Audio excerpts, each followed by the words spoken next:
8 taon na nakalipas nang iwanan ni Marco ang kanyang asawang si Sandra matapos sa isang matinding pagkakamali at falling out na halos dumurog sa kanilang dalawa. Sa loob ng mga taong yon, itinayo ni Sandra ang sarili mula sa abo.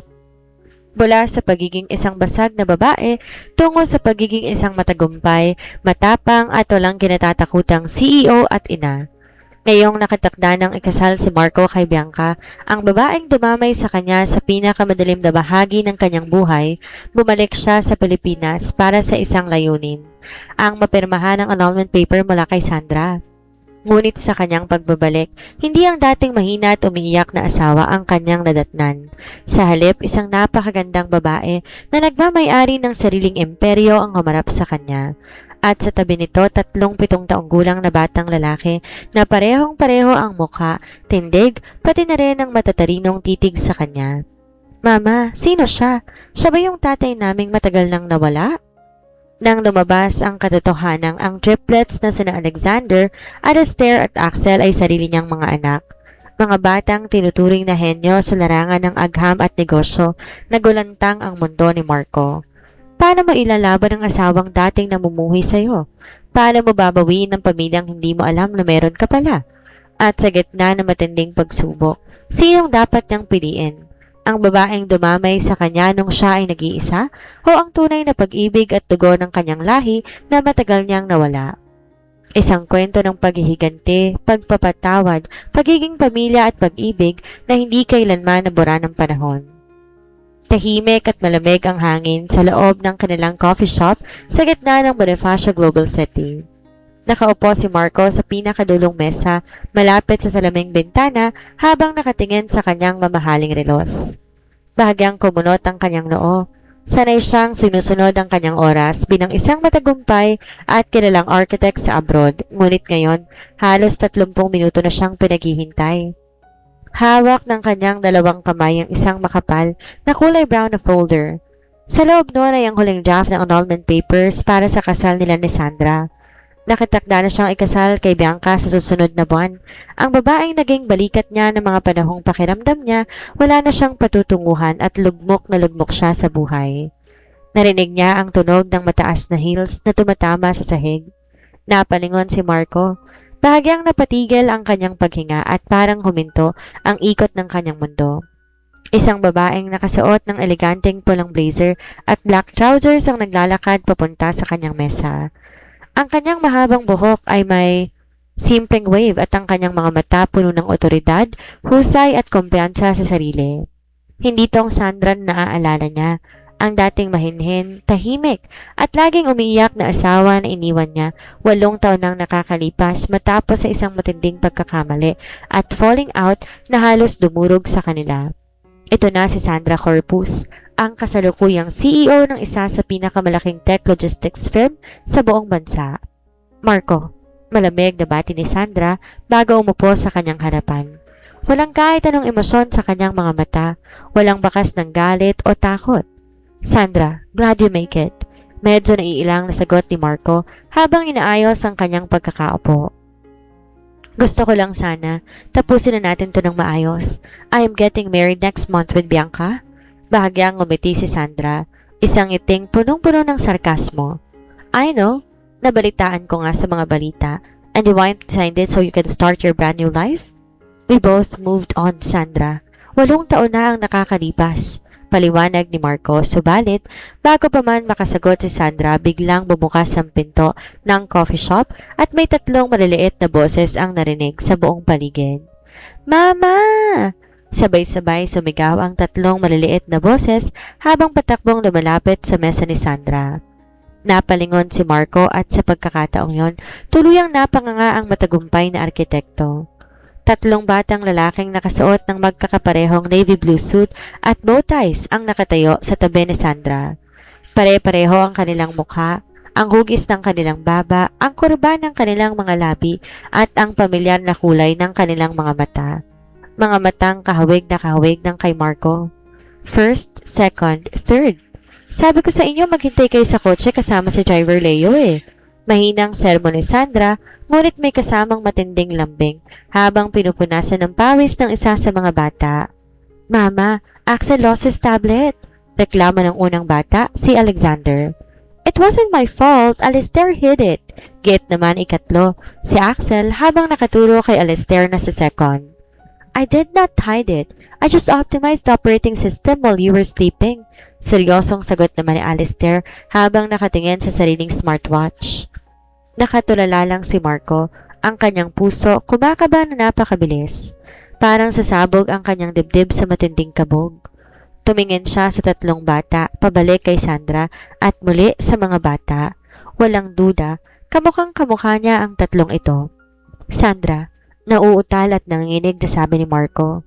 Sino sila? Tumingin si Sandra sa kanya. May halong galit, sakit at tagumpay ng kanyang mga mata. Sila ang mga anak ko, Marco. Meet Alexander, Alistair, and Axel. Anak mo? Pero 8 taon ka nang walang ibang kasama, Sandra. Huwag mong sabihing... Tumingin ang panganay na si Alexander kay Marco. Kumunot ang noo nito at nag-cross arms sa harap ng kanyang dibdib. Mama, sino siya? Siya ba yung sinasabi mong ex-husband mo na walang pakialam sa atin?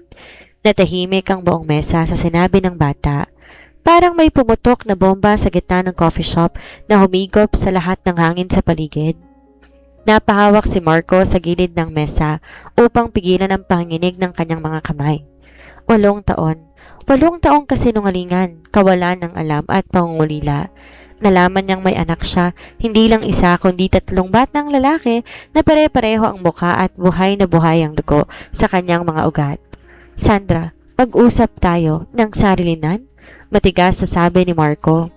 Ang boses niya ay nanginginig sa pagitan ng galit at pagkagulat at matinding takot. Tumingin si Sandra sa 3 bata. Lumambot ang matitigas itong mga mata nang humarap sa kanila. Boys, go back to the car first. Mama will follow in 5 minutes. Uncle Leo is waiting outside. Nagkatinginan ng triplets. Di sila gumalaw kaagad. Si Axel ang pinakabata ngunit pinakapilyo sa 3. Pumesto sa harap ni Sandra habang tumitig muna kay Marco gamit ang kanyang malalaking mata bago nagsalita. If you make our mama cry, I will hack your bank account and delete your architecture license. Axel, stop. Awat ni Sandra. Bagaman nalatang may lihim na pagmamalaki sa kanyang mga mata. Sumunod din naman ang 3 at dahan-dahang lumabas ng coffee shop matapos bigyan ng masamang tingin si Marco. Nang makalabas ang mga bata at sumara ang pinto ng coffee shop, humarap si Sandra kay Marco. Wala nang lambing sa kanyang mukha. Pinalitan to ng malamig, matalim at walang kapatawarang galit. Bakit hindi mo sinabi sa akin? Tanong ni Marco. Ang kanyang boses ay halo-halong galit, bigati at matinding pagtataka. Anak ko sila, Sandra. May karapatan akong malaman na nagkaroon ako ng 3 anak sa'yo. Karapatan? Tumawa ng bahagya si Sandra. Isang malamig at nakapangingilabot na tawa na nagpatayo sa balahibo ni Marco. Nasaan ang karapatan mo nung pinalayas mo ko sa bahay natin 8 taon na nakakalipas dahil lang sa hinala mong niloloko kita? Nasaan ka nung nag-iisa ako sa ospital, naghihirap at halos mamatay na ipanganak ang 3 batang yan nang sabay-sabay? Napayo ko si Marco. Ang nakaraang pilit niyang kinalimutan at ibaon sa limot, bumalik ng buong lakas. Parang isang malakas na hampas ng alon. 8 taon na nakakalipas. Dahil sa matinding selos, galit at panlilindang ng mga taong nakapaligid sa kanila, pinagbintangan niya si Sandra at pinalayas ito sa kanilang bahay nang walang kaawa-awa. Ilang buwan matapos yon, nalaman niyang mali siya at niloko lang siya ng kanyang mga tinuring na kaibigan, ngunit huli na ang lahat. Nakalipat na si Sandra. Binuka lahat ng bakas nito at kahit anong hanap niya, hindi niya na ito muling natagpuan. Araw-araw ko naghirap, Marco. Muntik kaming mamatay ng mga bata sa gutom at sakit. Patuloy ni Sandra habang pigil na pigil ang pag-agos ng kanyang mga luha. Pero bumangon ako. Nagsumikap ako araw at gabi para hindi nila kailanganin ng isang amang tulad mo tapos ngayon babalik ka? Pagkatapos ng 8 taon para lang humingi ng annulment dahil ikakasal ka na sa iba at magmarunong ka tungkol sa karapatan? I'm sorry, Sandra. Patawarin mo ko. Hindi ko alam na buntis ka nang umalis ka. Nagmamakaawang sabi ni Marco habang sumusuko ang kanyang pride. Gusto kong makilala ang mga anak ko. Gusto kong bumawi sa lahat ng pagkukulang ko. Huli na ang lahat, Marco. Sagot ni Sandra habang kinukuha ang kanyang mamahaling bag at ang folder ng annulment mula sa lamesa. I will sign this paper.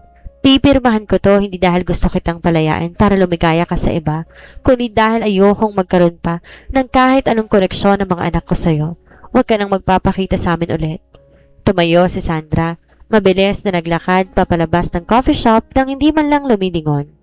Naiwan si Marco na nakatulala sa kanyang upuan, hawak ang kanyang ulo habang nadudurog ang kanyang puso sa katotohanan na nawala sa kanya ang pinakamahalagang bagay sa mundo dahil sa sarili niyang mga pagkakamali.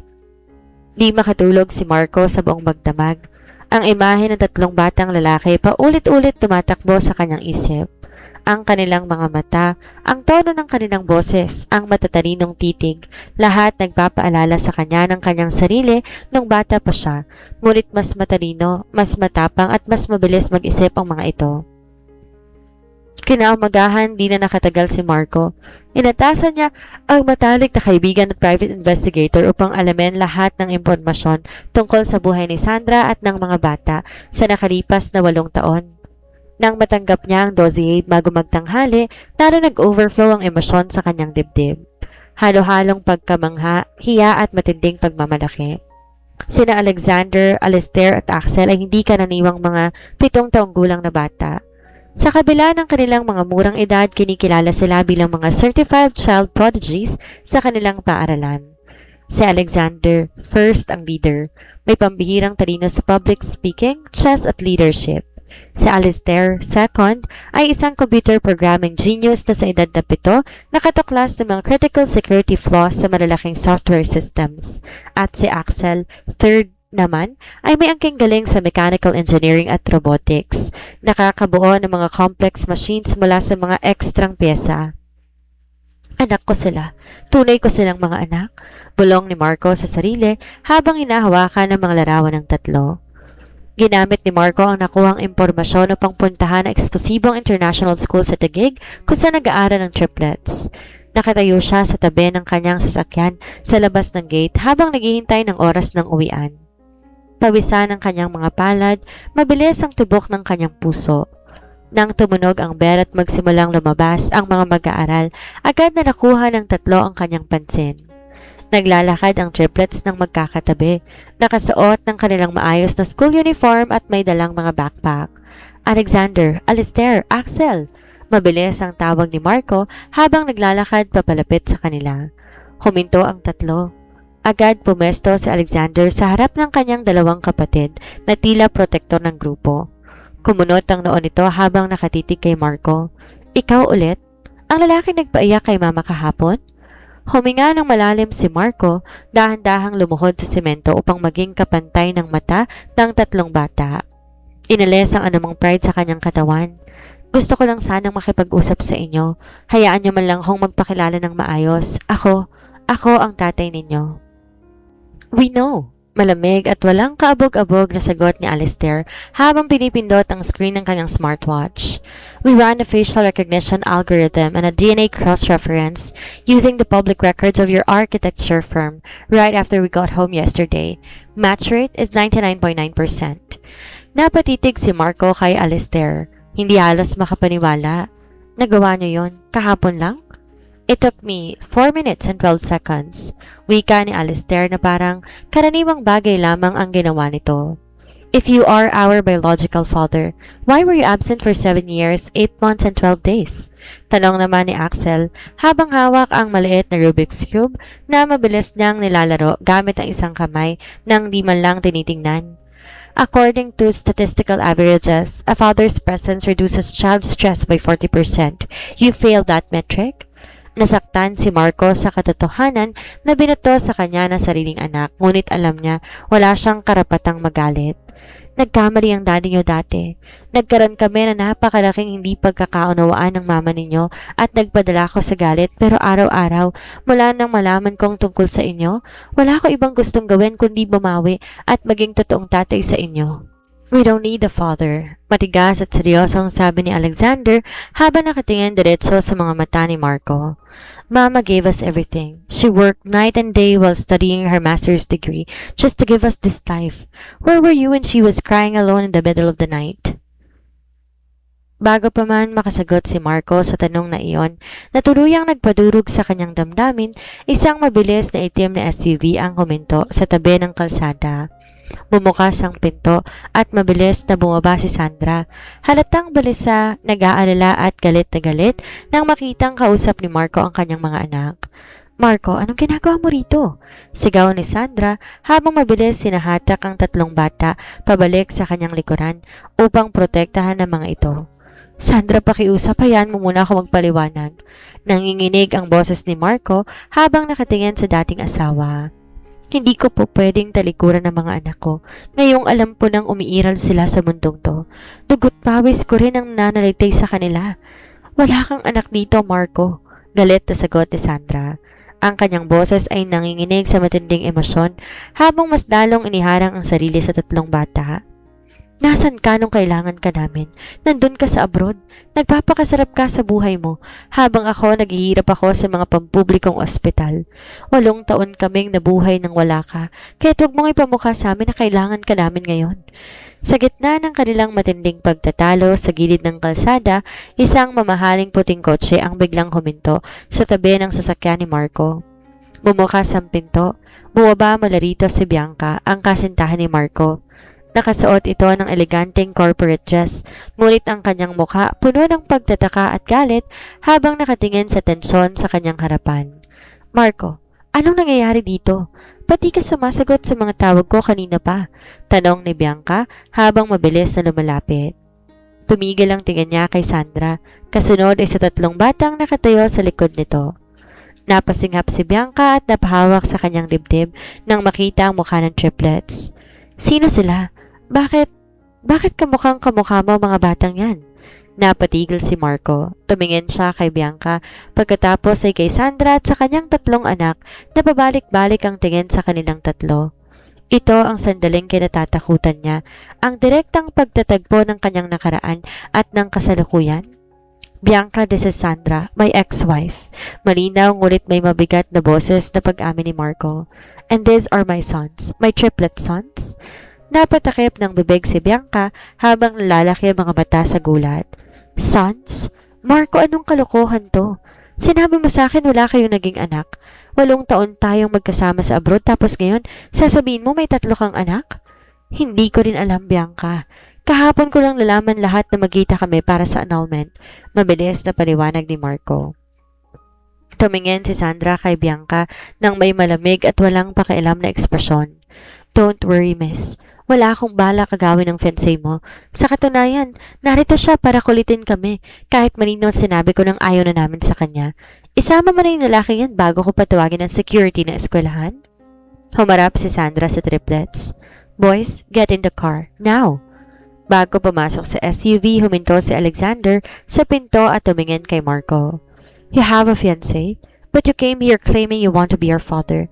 That is emotionally irresponsible, Dad. Nang makapasok ang mga bata at mabilis pinanda ni Sandra ang sasakyan malayo sa kanila, naiwan ang nginig sa galit si Bianca habang nakatitig kay Marco. Marco, ikakasala tayo sa 1 buwan. Inayos na natin lahat ng bodega, ang reception ng invitation. Ano to? Iiwan mo ba ako para sa babaeng yan at sa mga batang ngayon mo lang nakilala? Tumingin si Marco kay Bianca. May malaking utang na loob siya sa babaeng ito dahil tinulungan siya nito na bumangon nung mga panahon na lugmok siya sa ibayong dagat. Ngunit nang makita niya ang kanyang sariling mga anak at ang babaeng tunay niyang minamahal na naghirap ng dahil sa kanya, naramdaman niya ang matinding pagkakahati ng kanyang puso't konsensya. Sa kabila ng matinding babala at malamig na pagtataboy ni Sandra, hindi sumuko si Marco. Araw-araw gumagawa siya ng paraan upang masubaybayan ang kalagayan ng kanyang pamilya. Inatasan niya ang kanyang architectural firm na maghanap ng legal at profesional na paraan upang makipagtulungan sa logistics firm ni Sandra. Nais niyang maging bahagi ng buhay ng pamilya kahit na nga ba sa likod ng mga kontrata at negosyo muna. Ngunit hindi naging madali ang mga sumunod na araw. Isang umaga niyanig na isang matinding cyber crisis ang kumpanya ni Sandra. Isang sophisticadong ransomware attack at data breach ang nakapasok sa kanilang central servers. Ang mga operasyon ng kanilang mga bodega at cargo trucks sa buong bansa ay biglang napatigil. Nagbanta ng milyon-milyon pondong nakaimbak ng mga kontrata at malalaking kliyente. Nang mabalitaan to ni Marco sa balita at sa kanyang mga koleksyon, mabilis siyang sumakay sa kanyang sasakyan at patakbong pumunta sa main office ni Sandra sa Taguig. Pagdating niya roon, naghahari ang takot at gulo sa buong IT department. Ang mga encoders ay hysterical, habang si Sandra naman ay balisa at namumutla habang nakikipag-usap sa mga board members sa labas ng glass boardroom. "We are losing millions every minute, Sandra," galit na sigaw na isang matandang board member. "Algebraic encryption ang ginamit ng hackers. Sabi ng head ng IT natin, aabutin ng 3 araw bago man lang nila mabypass ang unang layer ng firewall." Biglang bumukas ang pinto ng boardroom. Pumasok si Marco kasama si Alistair, second na nakasunod sa kanya. Nahanap na ni Marco ang bata sa bahay ng ina ni Sandra kanina habang nagkakagulo ang lahat. At nalaman niyang gustong-gusto niyang tumulong nang marinig ang nangyayari sa kumpanya ng kanyang ina. "Anong ginagawa mo rito, Marco? At bakit mo kasama si Alistair?" Agalit at nag-aalalang tanong ni Sandra habang tumatayo mula sa kanyang upuan. "Mama, let me look at the mainframe." Seryoso at malamig na sabi ni Alistair. 7 taong gulang pa lamang siya, ngunit ang kanyang mga mata tulad na sa isang ekspertong senior systems engineer. "Alistair, no. This is dangerous for the company. Hindi to laro." "Mama, trust him," giit ni Marco habang hinahawakan ng balikat ni Sandra upang kalmahin ito. "Pinanood ko siya sa sasakyan kanina habang papunta tayo rito. He knows what he is doing. Maniwala ka sa anak natin?" Tumingin si Sandra sa mga mata ni Marco at sa unang pagkakataon, nakita niya ang tapat na pagtitiwala at pag-aalala dito. Nag-aalangan man siya, dinala niya si Alistair sa main server terminal. Mabilis na umakyat ang bata sa ergonomic chair at nilagay ang kanyang maliliit na daliri sa keyboard. Sa loob ng ilang segundo, nagsilitawan ang libo-libong linya ng mga kulay berdeng code sa monitor. Ang buong boardroom ng mga matatandang IT specialist ay tahimik na nakatitig sa 7 taong gulang na bata. Mabilis at walang kabawas-bawas ang pagpindot ni Alistair sa keyboard habang bumubuo ng isang kakaibang counter algorithm. Pagkalipas na 15 minuto, access granted, encryption overridden, system restored. Bumalik sa normal lahat ng monitors ng buong gusali. Muling gumana ang mga automated systems at ligtas ang lahat ng data at milyon-milyong pondo ng kumpanya. Nagpalakpakan at nag-share mga empleyado at board members sa pambihirang talino ng bata. Napakapit si Sandra sa gilid ng mesa, napaluhod ng bahagya habang umiiyak sa sobrang relief at pasasalamat. Tumakbo si Alistair mula sa upuan, mabilis siyang niyakap. "I fixed it, Mama. No one hurts your company while I'm around?" Lumapit si Marco, dahan-dahang pinalibutan ng kanyang malalaking braso ang dalawa. Sa unang pagkakataon sa loob ng 8 taon, hindi siya tinulak ni Sandra. Naramdaman ni Sandra ang init at proteksyon at ang yakap ni Marco. Ang pamilyar na yakap na matagal niyang kinatatakutan, ngunit lihim na hinahangad ng kanyang nasaktang puso. Matapos ang matagumpay na pagliligtas ni Alistair sa kumpanya, nagkaroon ng malaking pagbabago sa pader na itinayo ni Sandra laban kay Marco. Di man tuluyang nabura ang mga sugat ng nakaraan, pinayagan niyang bisitahin ang ama ng triplets tuwing katapusan ng linggo sa kanilang tahanan. Ginamit ni Marco ang bawat segundo upang maging totoong ama sa 3. Hindi siya nagdadalawang salita sa anumang hiling ng mga bata. Tinuruan niya si Alexander kung paano maglaro ng Grandmaster level chess at kung paano gumawa ng mga strategic planning frameworks. Tinulungan niya si Alistair sa pagbuo ng mas mabilis na liquid-cooled server at ginugol niya ang mga hapon sa pagtuturo kay Axel ng tamang pagdidisenyo ng mga scale model architectural structures. Dahil sa kanyang tapat na pagsusumikap at walang kapagurang pagmamahal, unti-unti lumambot ang matitigas na puso ng triplets para sa kanilang ama. "Dad," tanong ni Axel, habang magkatabi silang nakaupo sa carpeted floor at napatayo sa isang napakalaking Lego architectural structure sa sala, "Are you really going to leave us again after you marry that lady?" Napatigil si Marco sa paghawak sa piyesa ng Lego. Tumingin siya sa bata at pagkatapos ay sa kusina kung saan tahimik na naghahanda si Sandra ng kanilang merienda. Humarap si Marco kay Axel, hinawakan na magkabilang balikat nito. Kailanman hindi ko na kayo iiwan, Axel? Nagkamali si Daddy nung wala ako sa tabi ninyo habang lumalaki kayo, pero gagawin ko ang lahat para hindi na yon mangyari ulit. Ngunit habang unti-unting nabubuo ang magandang samahan ng pamilya, dumating ang araw ng katotohanan na hindi na po pwedeng iwasan pa. Nang hapong yon, isang mamahaling sasakyan ang huminto sa tapat ng bahay ni Sandra. Bumaba rito si Bianca. Nakasuot ito ng itim na dress at matigas ang mukha habang naglalakad papasok sa bakuran. Pumunta si Marco sa beranda upang salubungin si Bianca bago pa man ito makapasok sa loob ng bahay. Nakatayo silang dalawa doon habang sina Sandra at ang triplets ay tahimik na nakatitig mula sa malaking bintana ng sala. Marco, matatapos ng buwan, pinili ka ba talaga? Galit at nanginginig ang boses na tanong ni Bianca habang may luhang nagbabaka sakali sa kanyang mga mata. I was there for you when you had absolutely nothing. Ako ang nag-alaga sa iyo ng mga panahong lugmok ka sa abroad at wala kang makain. Bakit mo ko ipagpapalit sa babaeng pinalayas mo rin naman at sa mga bata ngayon mo lang nakasama? Tumingin si Marco kay Bianca, puno ng awa, respeto at matinding guilt ang kanyang mga mata. Ngunit wala nang pag-aalinlangan ng kanyang desisyon. Bianca, habang buhay kong ipagpapasalamat lahat ng ginawa at sinakripisyo mo para sa akin. May emosyong sabi ni Marco habang nakatingin ng diretso sa kanya. Naging mabuti kang kasintahan, naging matalik kang kaibigan pero na-realize ko na ang puso ko hindi kailanman umalis kay Sandra. At ngayong alam kong may 3 kong anak sa kanya, hindi ko kayo hayaang tumalikod sa kanila. Ang pamilya ko ang totoong buhay ko. I cannot marry you, Bianca. Patuloy ni Marco habang inilalabas ang susi at engagement ring na ibinabalik sa kanya. Hindi magiging patas sa iyo kung pakakasalan kita habang ang buong puso, isip at kaluluwa ko nakatali na sa pamilya ko rito. Umiyak ng tuluyan si Bianca sa matinding sakit at galit, ngunit nang makita niya ang matigas at walang kapantay na determinasyon sa mata ng lalaki, naunawaan niyang natalo na siya.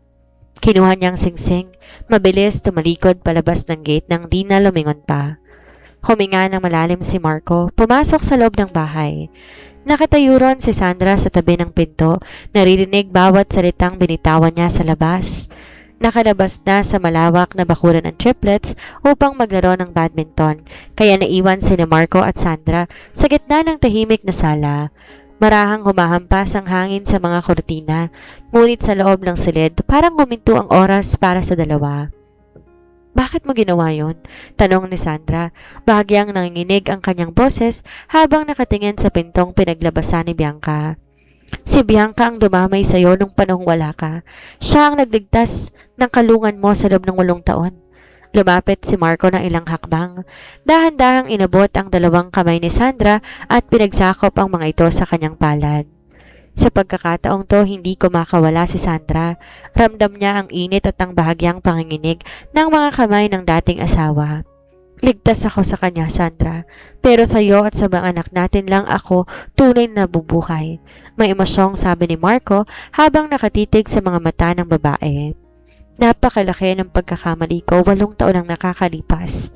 Pinairal ko ang galit, ang selos, at ang maling hinala kaya't natapon ko ang pinakamahalagang tao sa buhay ko. Araw-araw sa loob ng 8 taon na yon, kahit kasama ko si Bianca, ikaw at ikaw pa rin ang hinahanap-hanap ng puso ko. Nasaktan ako ng sobra, Marco. Pag-amin ni Sandra, di niya napigilan ang pag-agos na mainit na luha mula sa kanyang mga mata. Halos mamatay ako sa hirap habang nag-iisa sa ospital. Binuhay ko sila nang walang tulong ng kahit sino habang lumalaban ako sa buhay. Natakot ako ng gusto nang bumalik ka. Natakot ako na baka kapag nalaman mong may mga anak tayo, gagamitin mo ang kapangyarihan mo para kunin sila sa akin. Hindi ko gagawin yon, sagot ni Marco habang dahan-dahang pinipunasan ng kanyang ibaba ang mga luha sa pisngi ni Sandra. Hindi ko sila kukunin sa'yo. Gusto kong maging kabiyak mo ulit. Gusto kong maging katuwang mo sa pagpapalaki sa kanila. Patawarin mo ako, Sandra, pakiusap. Tulungan mo akong buuin ulit ang pamilya na ako mismo ang sumira. Biglang bumukas ang pinto sa balkonahe, pumasok ang triplets habang hawak ang kanilang mga racket.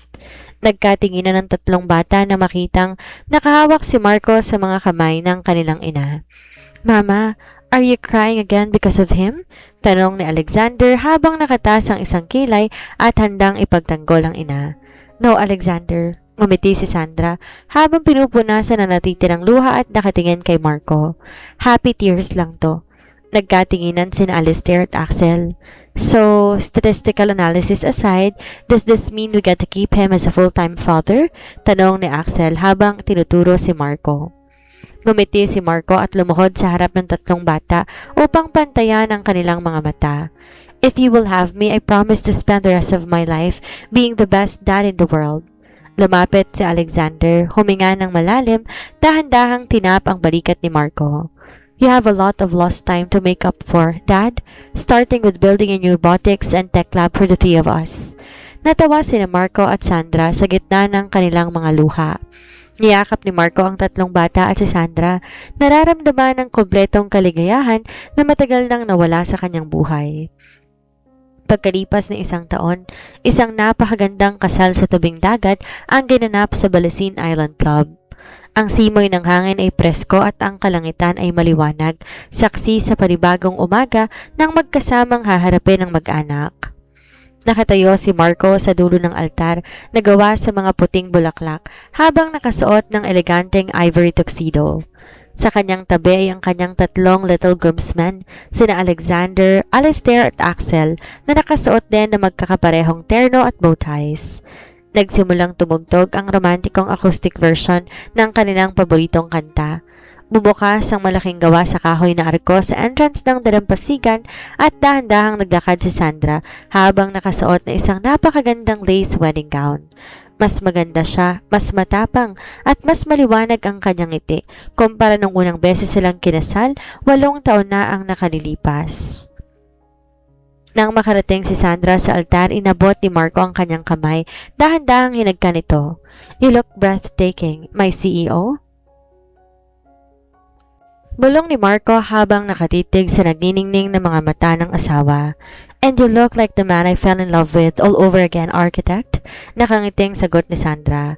Humarap sila sa pari. Sa pagkakataong to ang kanilang kasal, hindi lang pag-iisang dibdib ng dalawang tao na minsang nagkahiwalay dahil sa maling hinala, kundi ang pagbubuklod ng isang buong pamilya na sinubok ng panahon ngunit pinagtibay ng pag-ibig, pagpapatawad at 3 henyong anak. Nang ihiyag ng pari na sila'y ginap ng mag-asawa ulit, hinalika ni Marco si Sandra ng buong pagmamahal habang naghihiyawan at nagpapalakpakan ang lahat ng dumalo. Ang kanilang mga pamilya, matatalik na kaibigan at mga kasamahan sa negosyo. We did it, Dad! Sigaw ni Axel habang nagtataas ng 2 kamay sa hangin. Statistically speaking, this marriage now has a 99.9% long-term success rate, especially now that the 3 of us are managing the family dynamics. Biro naman ni Alistair na ikinatawa ng lahat ng tao sa paligid. At kung mag-aaway man kayo ulit, kami na ang magiging mediators ninyo. Hirit pa ni Alexander habang nakangiti ng malapad. Inakbayan ni Marco si Sandra at ang kanyang 3 anak habang sabay-sabay silang nakatingin sa magandang tanawin ng kalangitan at karagatan. Ang nakaraan ay tapos na. Ang mga sugat ng nakalipas na 8 taon ay ganap ng magaling at ang kanilang kinabukasan bilang isang buo at matatag na pamilya ay muli nang nagsimula. Pagkalipas ng 5 taon, tahimik at maliwanag ang buong ikalawang palapag na makabagong mansyon ng pamilya Corpus Valderrama sa Forbes Park. Sa malawak na kusina, naghahanda si Sandra ng agahan habang nakikinig sa mahinang tugtog sa kanyang telepono. Sa kabila ng pagiging CEO ng isa sa pinakamalaking tech logistics firm sa Timog Silangang Asya, ang oras na ito para sa kanyang pamilya, ang pinakamahalagang bahagi ng kanyang araw. Naramdaman niya ang magkabilang braso ni Marco na dahan-dahang yumakap sa kanyang bewang mula sa likod. Isang mahigpit at mainit na halik ang ginawad ng asawa sa kanyang balikat. Good morning, my beautiful CEO. Bulong ni Marco habang naaamoy ang bango ng buhok ni Sandra. Good morning, Principal Architect. Nakangiting tugon ni Sandra habang humaharap at hinahawakan ang mukha ng asawa. Nakausap mo na ba ang triplets? Nihanda na ba ang mga gamit nila para sa flight papuntang Switzerland ngayong gabi? Bago pa makasagot si Marco, narinig na nila ang mabilis at magkakasunod na yabag ng mga paa pababa ng hagdan. Sa edad na 12 taon, ang triplets na naging tampok sa pambansang balita bilang pinakabatang nakapasok sa International Innovation Exhibition ay mas lalo naging kapansin-pansin. Di lamang sila pare-pareho ng muka at ng matatalinong mata na nakuha sa kanilang ama, kundi mas lalo pang lumabas ang kani-kanilang natatanging talento. Si Alexander first na nakasuot ng maayos na polo at blazer, ang unang pumasok sa kusina habang hawak ang kanyang digital organizer. Siya na ngayong pambato ng bansa sa international debate circuits at student council leadership. Good morning, Mama. Dad, bati ni Alexander sabay halik sa pisngi ni Sandra. I double-checked our presentation slides for the Geneva Youth Science Summit. Axel's prototype demo is locked and Alistair's data encryption is ready. Correction first, hirit ni Alistair second, habang pumasok na nakahuli at hawak ang kanyang custom-built tablet. My encryption was ready 3 days ago. I am currently monitoring the airport security network to ensure our flight won't have any system delays. Sumunod naman si Axel, third, na may dalang maliit na kasangkapan gawa sa titanium at robotics parts. At ang prototype ko hindi lang locked first. It's 200% operational. Pwede na natin i-deploy ang micro-drones kapag nag-land tayo. Natawa si Marco, inakbayan ng tatlo niyang anak na halos pantay na ang balikat sa kanya. Basta't tandaan nyo, talent is nothing without heart.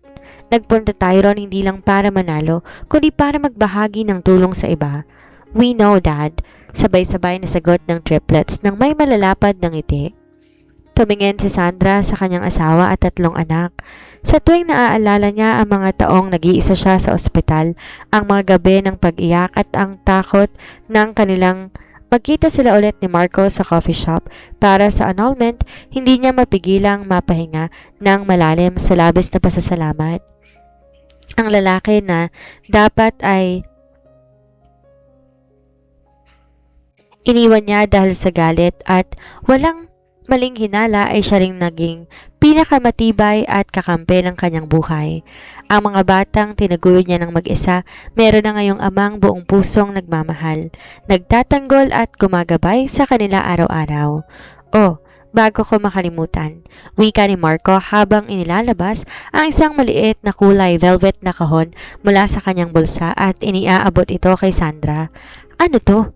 Tanong ni Sandra habang binubuksan ang kahon. Sa loob noon ay isang eksklusibong pendant na may tatlong maliliit na brilyante na nakapalibot sa malalaking hiyas, na kumakatawan sa tatlo nilang anak at sa kanilang pag-iibigan. A souvenir for surviving 13 years of madness, separation and coming back stronger than ever. Nakangiting sabi ni Marco habang kinakabit ang kwinta sa leeg ni Sandra. At pandalala na kahit ilang taon mang lumipas, ikaw at ikaw lamang ang pipiliin ko. Leader ka man sa negosyo o sa bahay, Dad? Seryosong hirit ni Alistair. That was a remarkably smooth line. Nagtawanan ng buong pamilya. Sa loob ng kusina, sa gitna ng liwanag ng umaga at masayang tawanan ng kanyang mga anak at asawa, nalaman ni Sandra sa kanyang puso na tapos na ang panahon ng pagdurusa. Wala nang annulment, wala nang lihim. Ang meron na lamang ay isang pamilyang buo, matatag at handang harapin ang anumang bukas ng magkakasama. Di lahat ng nagkakalayo tuluyang nagwawakas. Minsan ang panahon ay nagbibigay ng pagkakataon hindi upang balikan ang nakaraan, kung hindi upang itama ang pagkakamali at bumuo ng mas matatag na bukas. Sa huli, pinatunayan ni Marco at Sandra na walang pader ng galit ang di kayang tibagin ng tapat na pagpapatawad at pagmamahal sa pamilya. Maraming salamat sa pagsama at pagsubaybay sa kwento ng Pamilya Valderrama. Huwag kalimutang mag-like, mag-comment at mag-subscribe para sa susunod pa nating mga kwento. Maraming salamat po. Paalam!